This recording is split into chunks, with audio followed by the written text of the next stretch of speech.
ये हूँ आठगढ़ सर्व पुरातन काठ कारखाना। जो काठ कारखाना उपरे आठगढ़ सहर आखपाख अंचल कारीगर माने काठ कारीगर माने निर्भर करुले। विगत सरकार समय 1980 रु 90 मसीहा भितर काठ कारखाना भल चलूला। परवर्ती अवस्था जो सरकार बदलला से काठ कारखाना बंद है। आउ काठ कारखाना आठगढ़ काठ कारखाना आज इतिहास इतिहासर मुकसाक्षी पलटि यही स्थान जो स्थान में घर ना घर गुड़िक संपूर्ण भांगी दिगला। तार सम्मुख भाग को जोर जबरदखल दखल कर दि सारा एवं ता निकट में ये देखो LIC कॉलोनी स्कूल।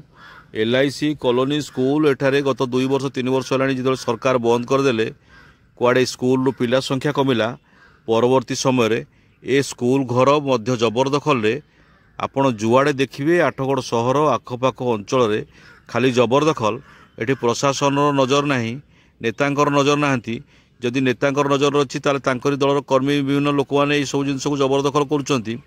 ये हूँ आठगढ़ वास्तव स्थिति। ये काठ कारखाना बंद, काठ कारखाना आगर जमी को जबरदखल करगला।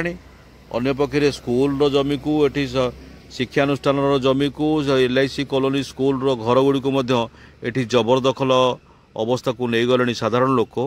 तेणु ये कह किए और शुण किए यही प्रकार अवस्था बर्तमान आठगढ़ अवस्था।